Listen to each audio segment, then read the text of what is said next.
Assalamualaikum warahmatullahi wabarakatuh. Waalaikumsalam warahmatullahi wabarakatuh. Bismillahirrahmanirrahim.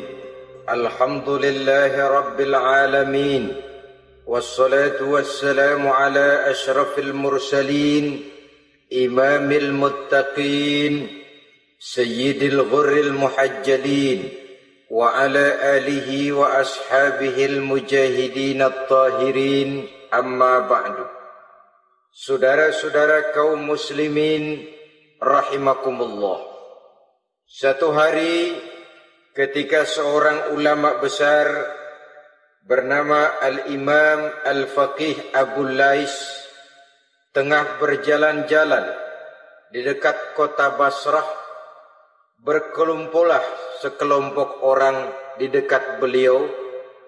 Mereka datang mengajukan satu pertanyaan. Imam, kami ingin bertanya.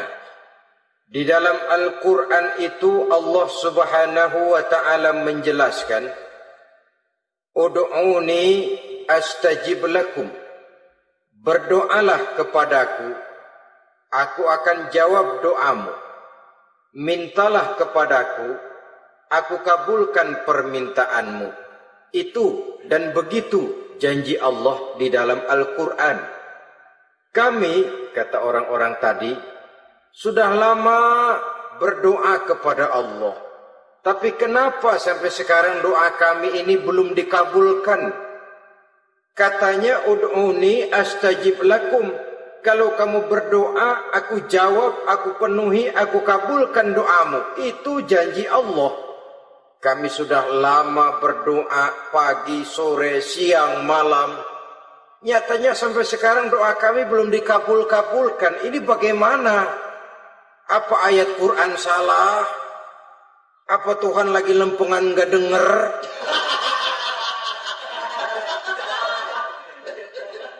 Apa doa kami yang terbalik? Kelihatannya sepele saja ini. Doa tidak didengar oleh Allah. Permohonan tidak dijawab, tidak dikabulkan oleh Allah. Tapi sebenarnya kalau kita mau merenung, kemalangan apa yang paling besar dalam kehidupan ini? Selain daripada kalau permohonan dan doa kita sudah tidak dihiraukan oleh Allah, artinya hidup sudah tidak diopeni oleh Allah. Jangankan Allah, saudara-saudara, kita nggak diopeni sama mertua saja bingung.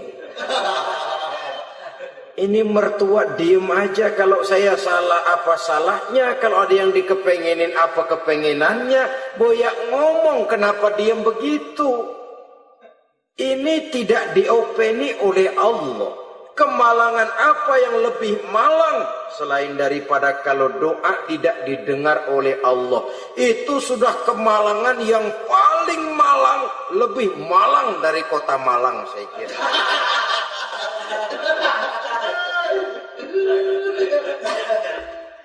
Menghadapi pertanyaan ini, Imam Al-Faqih Abu Lais senyum. Lalu beliau berkata, tuan-tuan, tahu kenapa doa tuan-tuan tidak dijawab? Permohonan tidak dikabulkan? Allah sudah tidak memperdulikan tuan-tuan ini? Kami tidak tahu, Imam, maka kami bertanya. Begini, hati tuan-tuan itu mati. Dari hati yang mati, channel tidak nyambung kepada Allah. Dari channel yang putus tidak ada getaran strom. Bagaimana akan timbul gejala? Hatimu mati, jadi pantas kalau doa tidak dikabulkan, permohonan tidak dipenuhi, doa tidak terjawab, hatimu mati. Saudara-saudara kaum muslimin, dari hati yang mati ini, getaran tidak akan sampai ke hadratullah azza wa jalla. Nah, ini juga satu penyakit yang kita sangat khawatirkan, yaitu apabila hati kita sudah mati selagi jasad masih hidup. Artinya, jadilah kita bangkai berjalan di hadapan Allah Subhanahu wa ta'ala. Sementara kita sangat disibukkan dengan menggali berbagai macam jenis obat penangkal penyakit zahir, dan kita kurang perhatian untuk mencari obat penangkal penyakit batin yang kalau diserang penyakitnya menghancurkan kehidupan abadi di akhirat nanti. Perkembangan ilmu kedokteran nyata benar diikuti dengan perkembangan jenis-jenis penyakit. Makin maju ilmu kedokteran, makin modern penyakit. Ngerti juga rupanya itu penyakit. Dulu kita tidak kenal yang namanya AIDS. Kita tidak tahu yang namanya liver. Kita tidak kenal yang namanya stres. Paling yang banyak cika, masuk angin, dan sebagainya. Tapi baiklah, penyakit-penyakit batin yang menyebabkan hati menjadi mati, dan dari hati yang mati, doa tidak naik, tidak didengarkan oleh Allah Subhanahu wa ta'ala.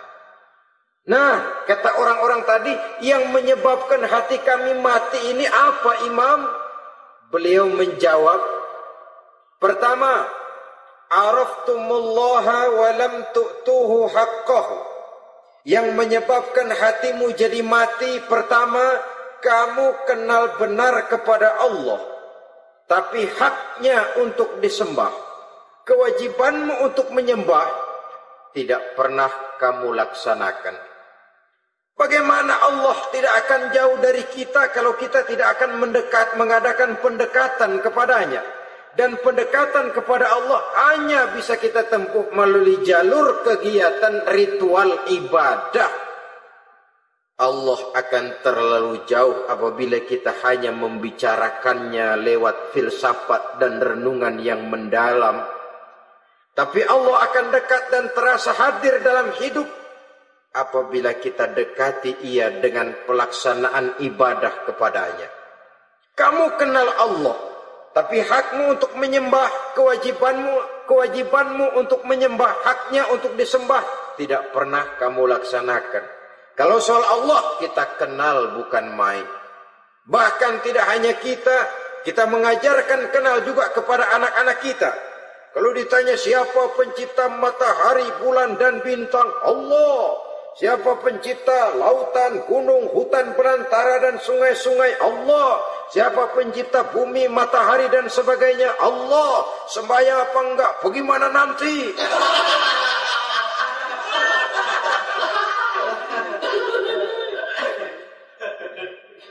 Tanpa pendekatan, Allah akan jauh.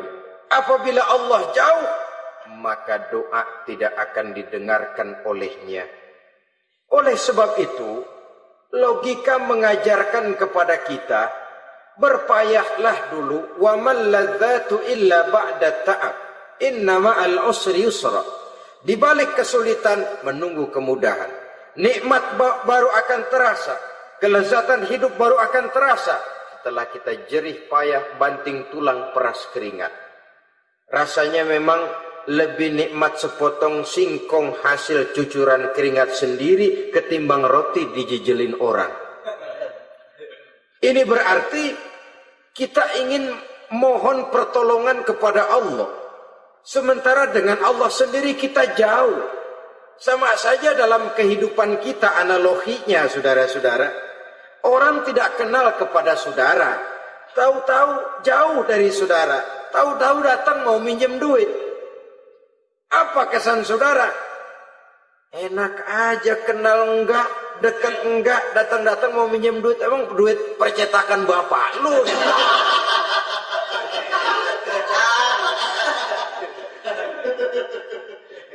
Sedangkan yang kita kenal, sedangkan yang kita bertemu tiap hari, sedangkan yang sering datang ke tempat kita, kalau satu saat dia pinjam duit, toh kita kadang-kadang masih mikir. Apalagi datang nggak pernah, berkunjung nggak pernah, ngobrol nggak pernah. Apalagi Kenal juga nggak pernah. Datang-datang mau minta. Macam apa? Datang nemuin Tuhan setahun 2 kali. Idul Fitri, doa Idul Adha. Doa cerewet banget. Apa aja diminta. Saudara hadirin, bagaimana doa akan kabul, permohonan akan dijawab? Jikalau kita jauh dari Allah, kita kenal Allah, haknya untuk disembah, kewajibannya untuk menyembah, tidak pernah kita laksanakan. Itu yang menyebabkan hati kita lalu menjadi mati. Padahal mengenal Allah, setelah mengenalnya, mengadakan pendekatan kepadanya melalui ritual ibadah yang dicontohkan oleh Rasulullah Sallallahu Alaihi Wasallam. Ini hal pertama yang menyebabkan hati jadi mati. Kamu terlalu kenal Allah tapi tidak pernah menyembah kepadanya. Sama aja orang kerja kagak, habis bulan mau minta gaji. Enak kita jitak palanya. Macam apa? Kerja enggak, tahu-tahu datang mau minta gaji. Kerja dulu yang baik, habis bulan baru. Enggak diminta pun memang sudah ada jatahnya. Ibadah dulu kita kepada Allah. Soal Allah memberikan karunia kepada kita, itu hak Allah. Apabila kita dekat dengannya, ibadah yang kita laksanakan benar, karunia itu akan datang kepada kita. Saudara-saudara, yang kedua yang menyebabkan hati jadi mati, qara'tumul Qur'an walam ta'malu bih. Kamu baca Al-Qur'an tapi ajarannya tidak pernah kamu amalkan. Kamu baca Quran tapi isinya kamu injak-injak. Sehingga ada peringatan dari Rasul Sallallahu Alaihi Wasallam. Beliau bersabda, "Iza azzamat ummatid dunya wa fi riwayatin dinaron wa dirhaman nuzi'at minha haibatul Islam. Wa iza turikatil amru bil ma'rufi wan nahyu 'anil munkari hurimat 'alaihim barakatul wahyi. Wa iza tasabat ummati saqatat min 'ainillah." 3 peringatan keras tapi yang merupakan gejala penyakit kita umat Islam diperingatkan oleh Nabi kita. Pertama, iza azzamat ummatid dunya. Apabila umatku telah terlalu mengagung-agungkan dunia, apabila umatku telah jatuh menjadi umat yang materialistis, segalanya diukur dari sudut keduniaan saja, nuzi'at minha haibatul Islam, maka akan dicabutlah dari mereka kehebatan agama Islam. Hilang kehebatan Islam apabila kita jatuh menjadi umat pengagung dunia, penyembah materi. Nilai kita, keberadaan kita tidak dihargai orang lain. Orang memandang kita remeh saja. Orang Islam gak ada apa-apanya, bayar aja. Bisa dibeli, bisa diatur, bisa dikerjain, garap saja. Nuzi'at minha haibatul Islam, hilang dari mereka kehebatan Islam ini. Kenapa? Mereka telah mengagungkan dunia dan menjadikannya sebagai tujuan. Padahal dunia cuma alat, materi cuma alat, harta cuma alat. Yang kedua, wa iza turikatil amru bil ma'rufi wan nahyu 'anil munkari hurimat 'alaihim barakatul wahyi. Apabila telah ditinggalkan amar ma'ruf dan nahi munkar, maka hilanglah keberkahan wahyu. Ini yang ada hubungannya dengan masalah kita. Kita baca Quran, kita tidak amalkan isinya. Bagaimana hati tidak jadi mati? Amar ma'ruf dan nahi munkar ditinggalkan orang, hilang keberkahan wahyu. Pada saat itu boleh jadi Quran ada, tapi cuma tinggal tulisan saja. Islam ada, cuma tinggal sekedar nama saja. Diseminarkan, disimposiumkan, dimuktamarkan, tapi tidak dijabarkan dalam kehidupan sehari-hari. Apabila amar ma'ruf dan nahi munkar telah ditinggalkan orang, hilang keberkahan Quran. Akibatnya apa? Apabila amar ma'ruf tidak lagi digalakkan orang, nahi munkar tidak dilaksanakan orang, lalu orang menilai sesuatu menurut seleranya sendiri. Mana yang ma'ruf, mana yang munkar, tidak ada lagi patokan utama. Kalau baik kata otaknya, dia kerjakan. Tidak baik menurut otaknya, dia tinggalkan. Agamanya adalah otak, berhalanya adalah akal. Akhirnya umat kehilangan pedoman. Tidak lagi jelas mana batas yang ma'ruf, mana batas yang munkar. Dalam kondisi sedemikian, akhirnya akan terjadi penjungkiran nilai. Paling celaka nantinya, yang ma'ruf malah dianggap munkar, yang munkar malah menjadi ma'ruf. Peringatan ketiga dari Nabi, wa iza tasabat ummati saqatat min ainillah.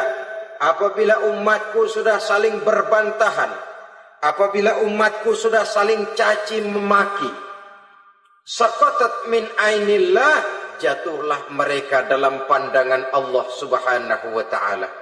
Hilang wibawa umat yang sudah saling mencaci maki, saling menjatuhkan, saling gasak, gesek, gosok. Justru agama menganjurkan kita ini saling asah, asih, asuh. Kadang yang kita praktekkan, kita ini saling gasak. Yang kedua, saling gesek. Yang ketiga, saling gosok. Gasak, gesek, gosok. Kacau kita ini. Saling gasak, menjegal kawan seiring, menggunting dalam lipatan. Saling gosok, fitnah sana, fitnah sini. Saling gesek, sikut kiri, sikut kanan. Tidak peduli orang lain luka dan sebagainya. Yang penting dia bisa nangkring. Jatuh kita dalam pandangan Allah apabila umat sudah saling mencaci maki. Maka kita kembali kepada persoalan hal kedua yang menyebabkan hati jadi mati, qara'tumul Qur'an walam ta'malu bih. Kita baca Al-Qur'an tapi ajarannya nyaris tidak kita amalkan di dalam kehidupan kita. Akibatnya hati lalu jadi mati. Itu yang kedua. Yang ketiga yang menyebabkan hati jadi mati dan doa tidak terjawab, idda'aitum annakum min ummati Muhammadin sallallahu alaihi wasallam wa lam ta'malu bi sunnatihi. Kamu mengaku, kamu memproklamirkan diri sebagai umatnya Nabi Muhammad, tapi sunnahnya tidak pernah kamu amalkan. Malahan perkembangan paling akhir bukan saja tidak mau mengamalkan sunnah, malah mengingkari sunnah. Inna lillahi wa inna ilaihi raji'un. Oh, Nabi Muhammad itu manusia biasa seperti kita. Sebagai manusia dia bisa salah. Dan ternyata hadis banyak yang palsu. Yang otentik cuma Quran. Selebihnya adalah sejarah. Tidak ada itu sunnah. Langsung saja kepada Quran. Oh, hadis itu bukan sumber hukum. Oh, tidak perlu mengamalkan sunnah. Saudara-saudara kaum muslimin, mengaku kita umat Nabi, tapi sunnahnya kita campakkan, tidak kita amalkan. Setelah tidak kita amalkan, kita campakkan. Setelah kita campakkan, kita ingkari pula. Inna lillahi wa inna ilaihi raji'un. Bagaimana hati tidak jadi mati? Kalau siang malam kita memproklamirkan diri sebagai umat Nabi Muhammad, sementara sunnahnya kita campakkan, kita abaikan, dan kita ingkari dia. Sunnah itu. Padahal jikalau sekarang kita mengenal Islam, jikalau kita sekarang mengerti halal haram, tahu hak batil, bisa memilah dan memilih antara yang ma'ruf dengan yang munkar, itu utamanya adalah karena jasa Nabi Muhammad SAW. Yang dari generasi ke generasi dilanjutkan oleh para sahabat, oleh tabi'in, oleh tabi'it tabi'in, terus oleh para ulama-ulama sampai kepada kita sekarang ini. Walaupun beliau hanya berfungsi sebagai penyampai, tapi kepribadiannya dijadikan model oleh Allah Subhanahu wa taala di dalam kita melaksanakan kehidupan beragama. Bahwa beliau manusia seperti kita, memang dalam arti unsur biologisnya ya manusia, punya darah, punya daging, punya hati, punya perasaan, bisa sedih, bisa gembira. Tetapi beliau itu termasuk basyarun la kal basyar, manusia yang tidak seperti manusia pada umumnya, punya spesifik. Dan itu wajar sebagai seorang Rasul pilihan Allah, apalagi merupakan Rasul pilihan dari sekian puluh pilihan. Bahwa jamrud itu batu memang, tapi nilainya kan berbeda dengan batu kolar. Satu truk batu kolar dengan barangkali segenggam batu jamrud, nilainya tentu jauh lebih mahal batu jamrud. Kalau soal batunya, sama batunya, tapi nilainya berbeda karena esensinya berbeda. Kita manusia, Nabi Muhammad juga manusia, sama manusianya memang, tapi kualitasnya, nilainya tentu jauh panggang daripada api. Itu sebabnya Allah menjadikan beliau sebagai model. Laqad kana lakum fi Rasulillahi uswatun hasanah. Di dalam diri Rasul itu terdapat contoh teladan yang sangat baik bagi kita. Oleh karenanya, pada pertemuan kali ini, apabila kita konsekuen mengaku umat Nabi Muhammad, marilah konsekuen juga menegakkan sunnahnya. Yang keempat, yang menyebabkan hati jadi mati dan doa tidak terjawab, akaltum ni'mata rabbikum walam tashkurulah. Tiap hari kamu makan nikmat Tuhanmu, tapi kamu tidak pernah mau bersyukur kepadanya, kepada Allah Subhanahu wa ta'ala.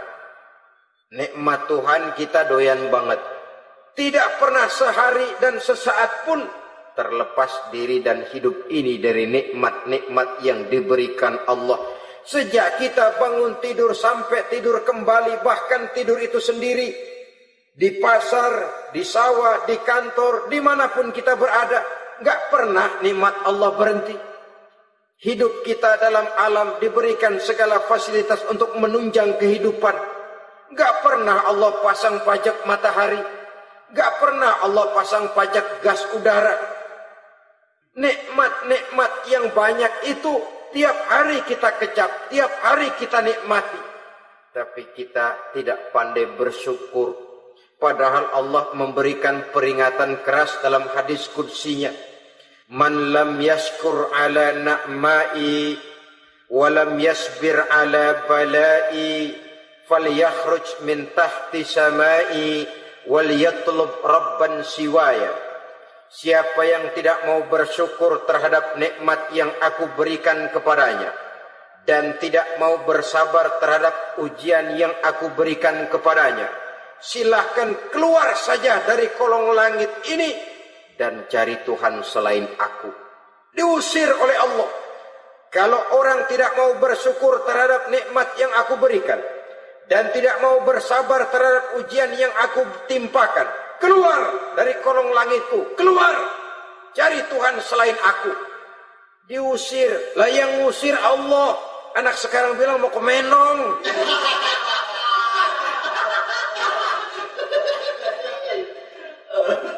Kalau diusir kita dari Jakarta, masih bisa pindah ke Bandung. Diusir kita dari Bandung, bisa pindah ke Jogja, Solo. Diusir kita dari Indonesia, bisa pindah ke Singapura, Malaysia. Diusir dari kolong langit, mau cari langit mana lagi?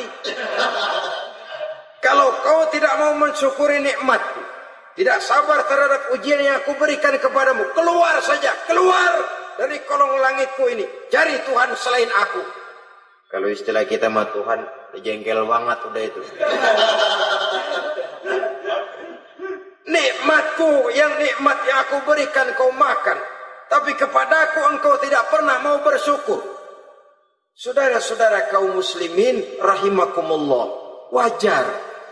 Kita dulunya tidak ada, sekarang ada nikmat. Susunan biologis manusiawi kita demikian cantik, nikmat. Tinggal di bumi, fasilitas yang kita perlukan disediakan, tinggal kemampuan kita mengelolanya. Nikmat. Diberikan kita otak yang membedakan kita dengan binatang, nikmat. Diberikan kita agama, diutus para rasul untuk jadi model dalam kehidupan kita, nikmat. Kalau cara kita emang kurang apa sih? Apa yang kurang, hai manusia? Engkau tidak ada, aku adakan. Kalau aku perintahkan kau tinggal di bulan, mungkin kau tidak akan sanggup hidup. Begitu lahir juga kelepek-kelepek habis. Ya nggak ada HO2 toh di bulan. Mau ngisap apa? Aku tinggalkan kau, aku perintahkan tinggal di permukaan bumi. Alamnya indah, fasilitas serba menunjang. Nikmati semuanya, semuanya untuk kamu, semuanya. Satu pintaku, syukuri nikmat yang aku berikan kepadamu. Ya bukan cuma syukur dalam ucapan, syukur dalam perbuatan. Banyak nikmat yang diterima, makin banyak dia sujud, makin banyak dia ruku, makin banyak dia mengadakan pendekatan kepada Allah. Syukur dalam artian berupa tindakan dan perbuatan, mempergunakan nikmat sesuai dengan kehendak yang memberikan nikmat itu sendiri kepada kita.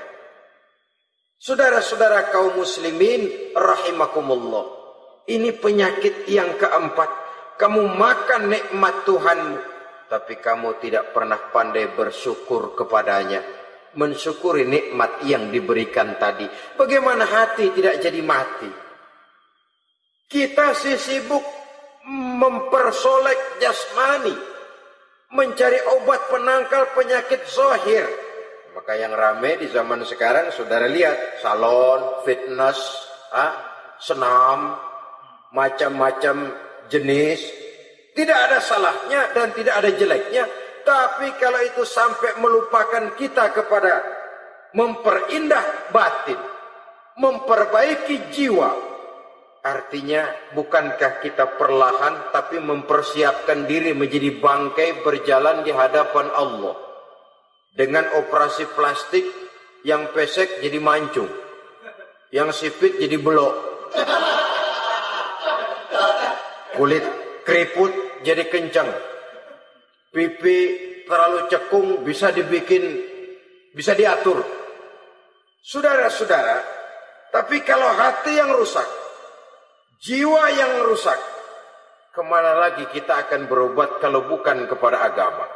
Maka hati itu jadi mati apabila kita selalu memakan nikmat Allah dan tidak pandai mensyukuri nikmat itu. Dari hati yang mati tidak akan ada getarannya. Oleh sebab itu doa tidak terjawab. Selanjutnya yang menyebabkan doa tak terjawab dari sebab matinya hati, qultum annal mauta haqqun wa lam tasta'iddu lahu.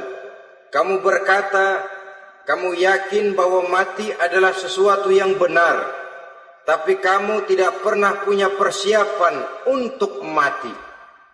Padahal menurut logika, orang yang akan bepergian jauh tentu dia harus mempunyai bekal yang cukup.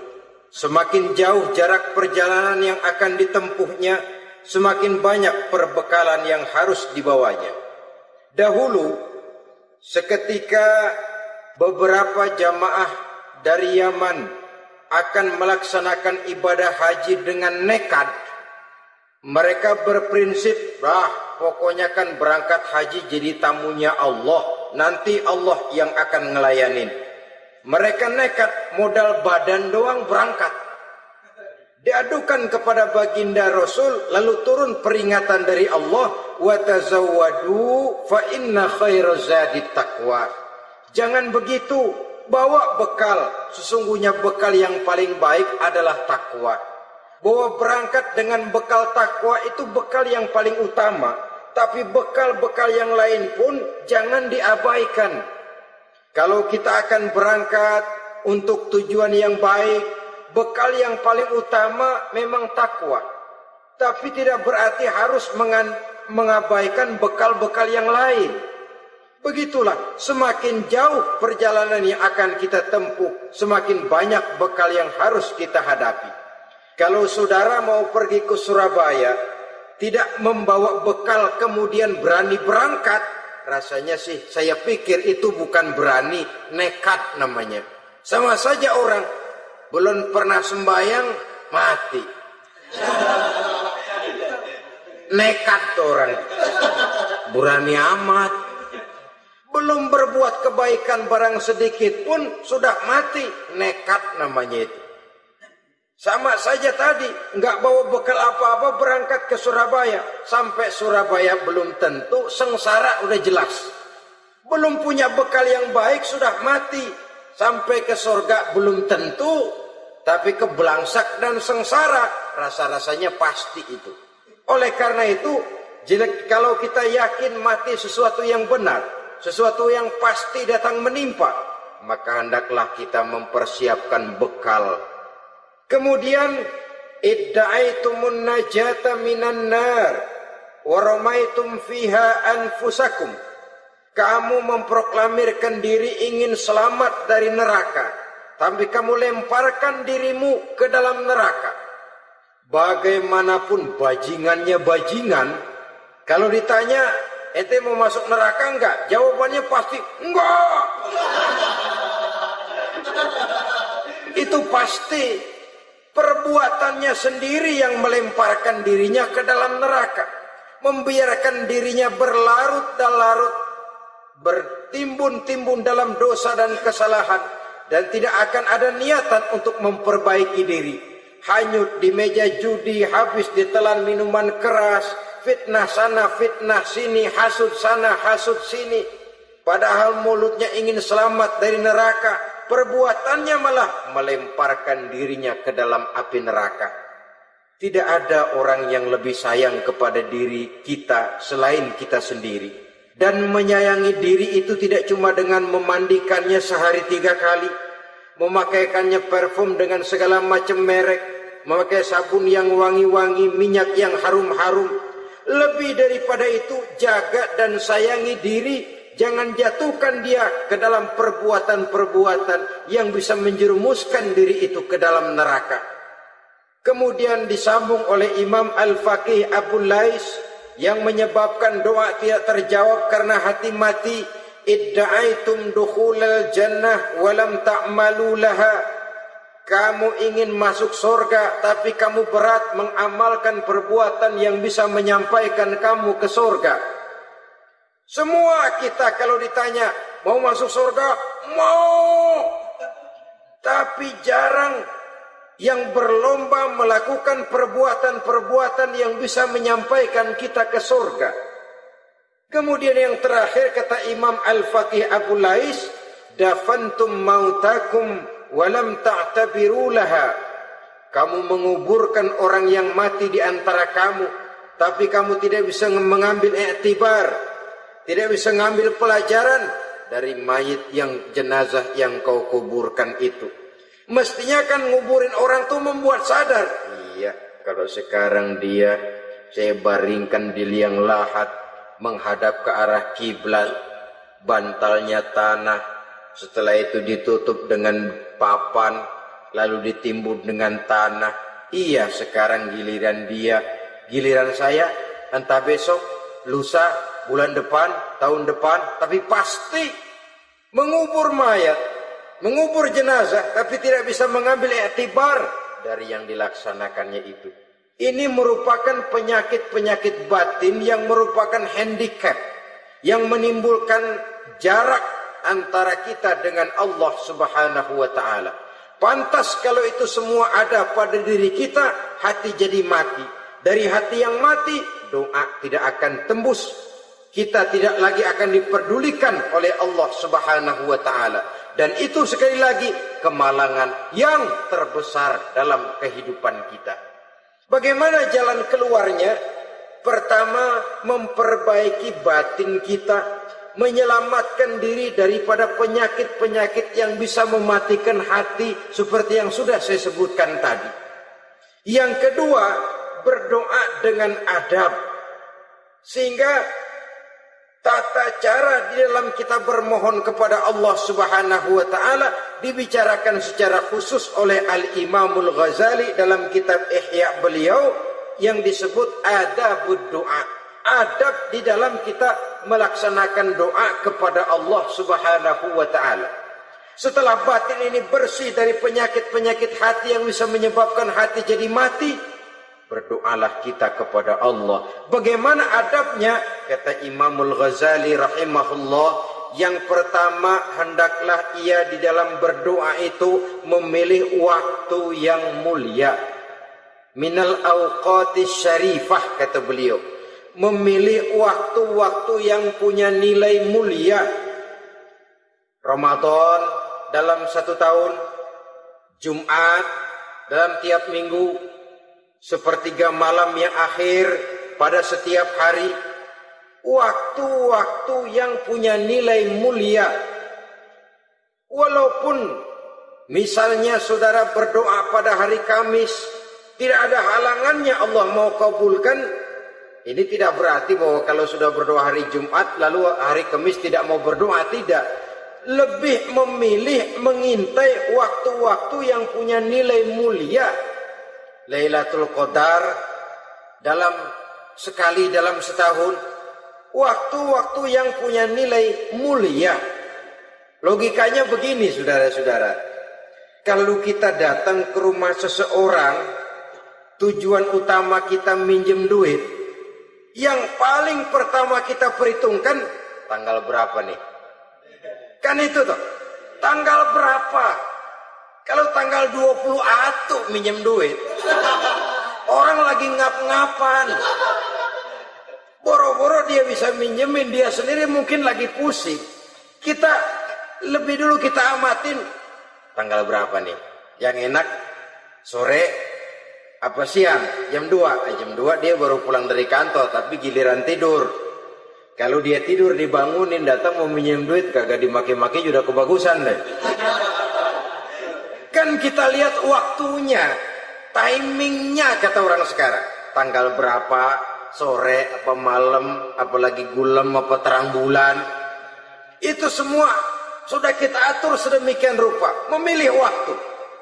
Yang kedua kata Imamul Ghazali, memilih keadaan yang istimewa.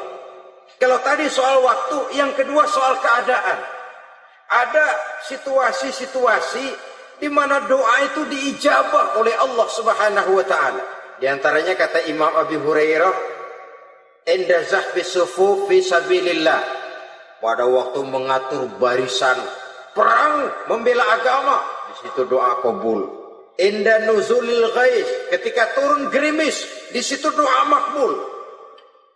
Inda iqamis shalah, ketika salat mau didirikan, riwayat lain bainal azan wal iqamah, antara azan dan qomat, di situ doa makbul. Itu memilih keadaan-keadaan. Kemudian yang ketiga kata beliau, berdoa menghadap kiblat. Ya, apa kalau doa madhab mudik Tuhan kagak tahu? Tahu. Tuhan gak dengar? Dengar, cuma lebih etis. Lebih etis kalau kita berdoa menghadap ke arah kiblat. Saudara-saudara kaum muslimin rahimakumullah. Yang keempat, hifdzus shaut, menyederhanakan suara. Tidak terlalu keras, juga tidak terdengar orang lain, apalagi kalau doa kita diaminkan oleh orang lain. Tidak usah terlalu keras. Kenapa? Karena Allah yang kita meminta kepadanya bukan zat yang tuli, bukan zat yang buta, bukan zat yang tidak dengar, bahkan Dia Maha dengar. Juga tidak terlalu seperti orang berbisik-bisik, apalagi kalau doanya doa bersama-sama. Tapi kadang-kadang terdorong oleh husnuzon dari para makmum saja. Tidak peduli apa yang dibaca oleh imam, yang kedengaran cuma amin aja gerengan. Amin, amin, amin, amin, amin, amin.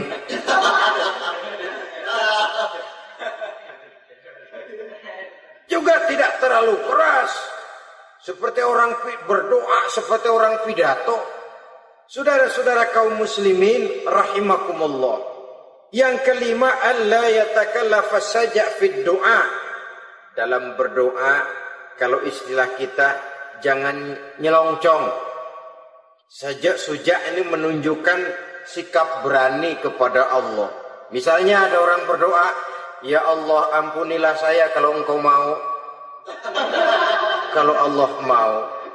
Kasihanilah saya ya Allah kalau engkau mau. Itu doa orang songong. Atau sama saja, ya Allah berilah saya rezeki dikit aja. Emang kenapa pakai begitu? Allah yatakallafa saja' fid du'a. Yang keenam kata Imamul Ghazali, at-tadarru' wal khusyu'. Dengan tadarru' dan khusyuk, dengan sikap tawadu, benar-benar ya seperti kita lah kalau datang memang menghajatkan pertolongan dari seseorang, segala action kita atur supaya hajat kita itu kabul, kan begitu. Kadang-kadang istilah orang kalau perlu ngesor mah ngesor dah, yang penting permintaan dikabulkan, gitu saja. Kita lihat sekarang ini, ramai orang bicara soal film-film Parno. Kelihatannya pendatang-pendatang baru, pokoknya asal bisa main dah, bugil ya bugil dah. Yang penting nyohor, bisa tampil. Walaupun dalinya semua sama, mula-mula cuma iseng. Adegan panas bagaimana? Kalau tuntutan skenario apa boleh buat? Apa boleh buat? Emang nggak bisa milih. Setelah film beredar baru saya juga jijik ngeliat, ya tadi kemana waktu bikin? Udah jadi baru jijik, bikinnya merem memang itu.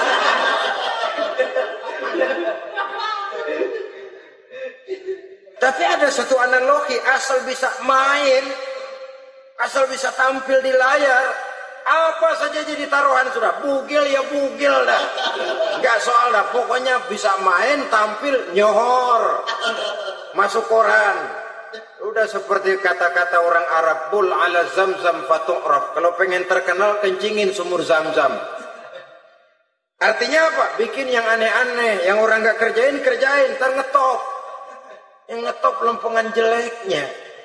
Sumur Zamzam dikencingin, kan nyohor itu. Sedunia orang kenal. Kenapa? Gila. Saudara-saudara kaum muslimin rahimakumullah, sangat kita sayangkan kalau lalu orang berlomba-lomba dengan cuma modal paha mulus, wajah cantik, dimauin apa saja mau lalu bisa tampil. Akibatnya yang jadi korban adalah anak-anak kita. Disuguhi tontonan-tontonan yang meracuni jiwa mereka. Walaupun akibatnya barangkali ya lain seperti band orkes dengan film, memang akibatnya tidak langsung ya. Kalau band orkes akibatnya langsung, dia bisa berantem di tempat lokasi. Film orang nonton tahu dia di tempat itu, bukan di tempat itu dia praktek, pulang jadi pikiran dia. Tadi serem ya. Ntar kalau udah kesempatan kita praktek. Ntar ngancemnya itu yang gak enak. Tapi yang saya analogkan dengan persoalan kita, tingkah pola artis apapun dilakukan asal bisa main. Nah itu tuh, asal dapat kesempatan acting. Dalihnya ya tuntutan skenario lah, iseng lah, macem-macem lah. Tapi yang jelas satu target, saya harus dapat kesempatan main. Untuk sampai ke situ, cara apa saja harus saya tempuh. Tidak peduli harus menginjak-injak norma dan budaya bangsa yang luhur. Tidak peduli harus bertentangan dengan kaidah agama. Tidak peduli hasilnya meracuni umat masyarakat, terutama generasi muda. Yang penting kan ngetop. Saudara-saudara, baiklah ya, itu soal lain. Tapi soal kita ialah at-tadarru wal khusyu'. Bermohon kepada Allah dengan tadarru', khusyuk dan tawadu. Seperti kalau kita mau bermohon kepada seseorang, kita merendahkan diri. Pak, saya memang orang gak mampu pak. Utang saya udah selebar kampung pak.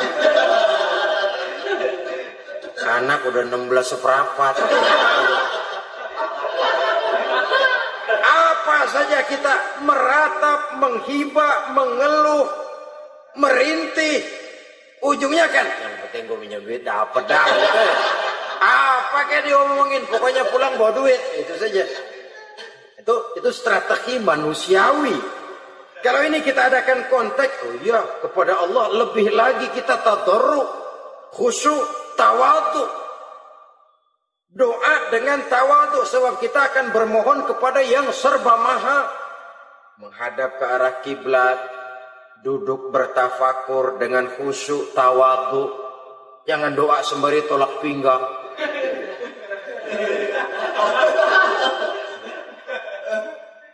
Yang ketujuh kata Imamul Ghazali, ayyujzimat du'a wa yuqina bil ijabah. Hendaknya dia menjazamkan doanya itu dan yakin bahwa doanya akan dikabulkan oleh Allah. Sebab kata Nabi, innallaha la yaqbalu du'aan min qalbin ghafilin lahin. Allah subhanahu wa ta'ala tidak akan menerima doa dari hati yang lalai dan main-main. Doa ke orang ugah-ugahan.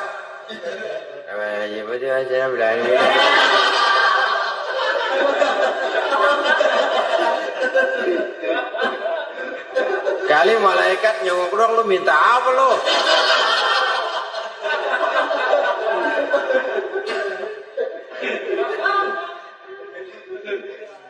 Seperti tadi itu, kita datang mau minjem duit sama orang, ngomongnya ogah-ogahan.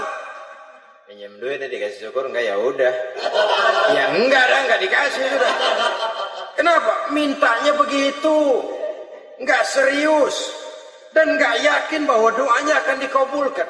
Kalau kita sudah punya keyakinan, jangan-jangan doa saya enggak diterima Allah. Enggak.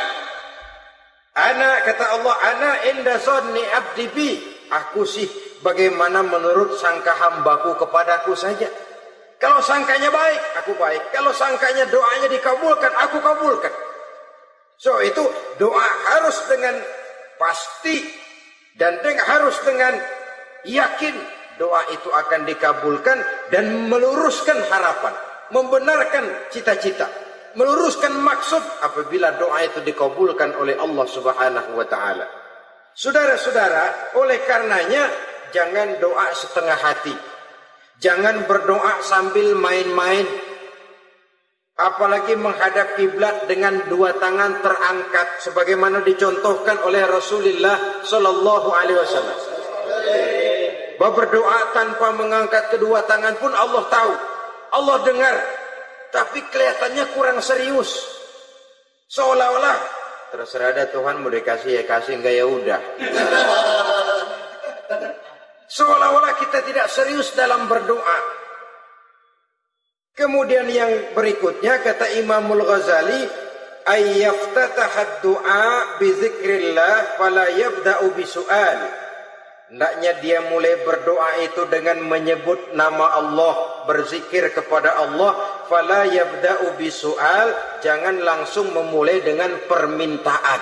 Ini tata krama etisnya. Sama juga orang kirim surat, salam sejahtera kami haturkan, padahal mah nggak ada itu juga nggak apa-apa. Itu kan maksud mukaddimah saja.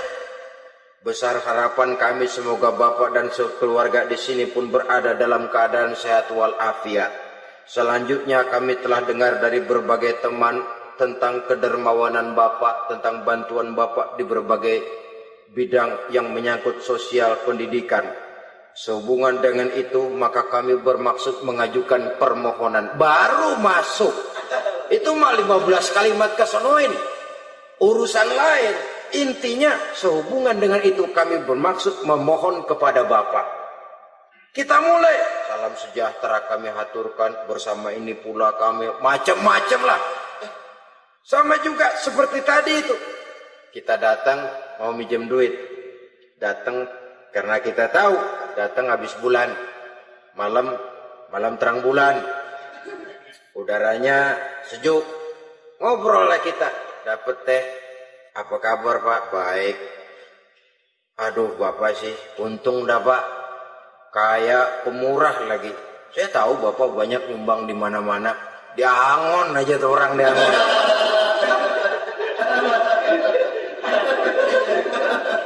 Kira-kira udah mau telap aja baru dikedat. Ngomong-ngomong Pak, nah mulai nih kalau udah ngomong dah tuh mulai. Baru masuk. Jadi etisnya berdoa itu dimulai dengan zikrullah.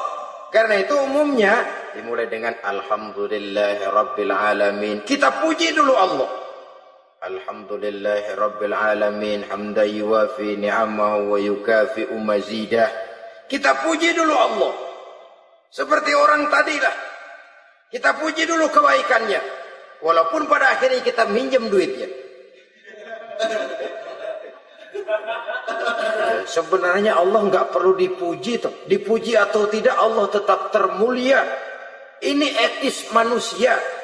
Allah tidak berharap untuk dipuji oleh manusia. Allah tidak untung seluruh alam memujinya. Manusia mau memuji atau tidak itu urusan manusia sendiri. Allah tidak minta untuk dipuji. Allah juga tidak gila kepada pujian. Kalau kita memulai doa dengan pujian, etis kita kepada Allah Subhanahu wa taala di dalam kita bermohon kepadanya. Saudara-saudara kaum muslimin rahimakumullah, kemudian menyesuaikan doa dengan kondisi. Ini termasuk syarat batin ya, taubat, waraddul mazalim, kata Imam Ghazali, menolak segala macam kezoliman. Artinya kalau berdoa itu tahu diri.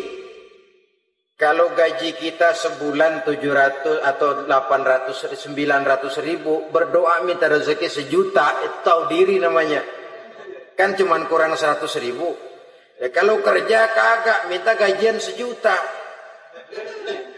Pengen doa dikabulkan, rasanya secara etis nggak tahu diri orang berdoa seperti itu. Orang datang mau minta duit, mau pinjam duit kepada kita, kan kita lihat kira-kira mampu ngembaliin nggak nih orang. Kita lihat, kita evaluasi kemungkinannya. Lalu si yang minjem tentu tahu diri.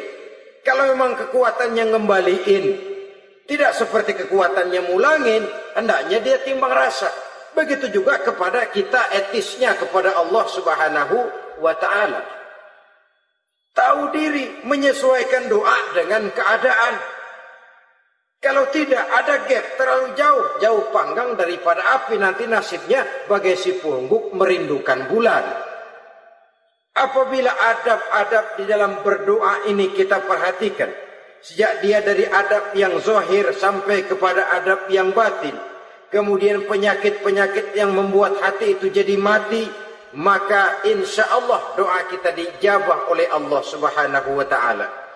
Dalam Al-Baqarah ayat 186 Allah Subhanahu wa taala menjelaskan, wa iza sa'alaka ibadi anni fa inni qarib ujibu da'watad da'i iza da'ani falyastajibu li wal yu'minu bi la'allahum yarshudun. Apabila hambaku bertanya kepadamu Muhammad tentang aku, kata Allah, fa inni qarib, katakan kepadanya aku dekat sekali dengan mereka. Ujibu da'watad da'i iza da'ani, aku akan jawab, aku kabulkan permohonan orang-orang yang berdoa kepadaku. Falyastajibu li wal yu'minu bi, maka hendaknya mereka juga menjawab panggilanku atas dasar iman kepadaku. La'allahum yarshudun, semoga dengan ini mereka kelak mendapat petunjuk. Saudara-saudara, Al-Baqarah 186 ini dengan nyata menjelaskan kepada kita, Allah akan menjawab doa, mengabulkan permohonan apabila kita falyastajibuli wal yu'minu bi, juga menjawab panggilan Allah atas dasar beriman kepadanya. Logikanya tadi itu, araftumullaha wa lam tu'tuhu haqqahu. Kita tidak pernah mau menjawab panggilan Allah sementara kita berharap doa kita dijawab oleh Allah. Apa enggak pincang? Apa enggak berat sebelah? Panggilan Allah kita berat memenuhinya, sementara kita sangat berharap agar permohonan kita, seruan kita dikabulkan oleh Allah. Menjawab panggilan Allah atas dasar beriman kepadanya. Kenapa? Ada orang menjawab panggilan bukan berdasarkan iman, tapi karena target lain. Datang sembahyang Jumat paling dulu target utamanya, pulang juga paling dulu nyabet sendal, nyabet sepatu. Menjawabnya iya, tapi tidak karena iman. Jadi apabila kita rajin menjawab panggilan Allah atas dasar beriman kepadanya, maka seruan, permohonan, doa niscaya dikabulkan olehnya. Ini saja, mudah-mudahan ada manfaatnya. Terima kasih atas segala perhatian. Mohon maaf atas segala kekurangan. Usikum wa nafsi bitaqwallah. Wassalamu alaikum warahmatullahi wabarakatuh.